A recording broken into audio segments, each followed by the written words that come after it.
15ই আগস্টের পরের দিন। লিখেছেন অমিতেশ সূত্রধর।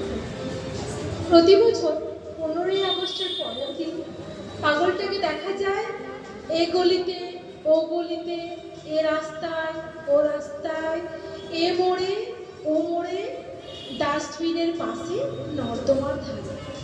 সকাল থেকে রাত পর্যন্ত চষে বেড়ায় শহরের এ কানা থেকে ও কানা, তাদের বস্তায়।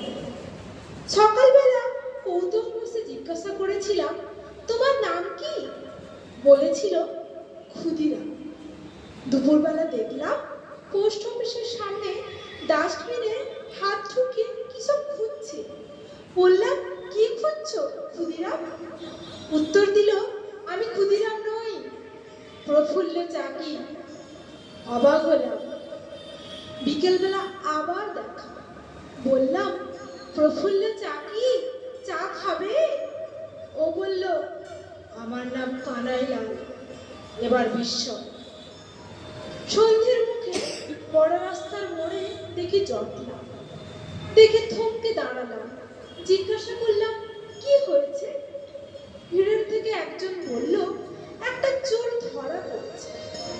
ভিড় ঠেলে এগিয়ে দেখলাম ল্যাম্প পোস্টে বাঁধা সকালের ক্ষুদিরাম, দুপুরের প্রফুল্ল চাকি, বিকেলের কানাইলাল। পাশে মাল বোঝাই বস্তা, যা ছিল সকালে খাই। একজন বলল, ওই বস্তায় আছে চুরি করা জিনিস। খটকা লাগলো। জিজ্ঞাসা করলাম, চুরি করেছো? ও নির্বিকার, কোনো উত্তর দিল না।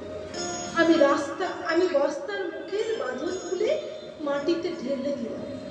বেরোলো ছেঁড়া, ফাটা, দুমড়ানো, মোচড়ানো প্লাস্টিকের ও কাগজের যত জাতীয় পতাকা। রাস্তা, ডাস্টবিন, নর্দমা থেকে কুড়িয়ে ভরেছে বস্তা।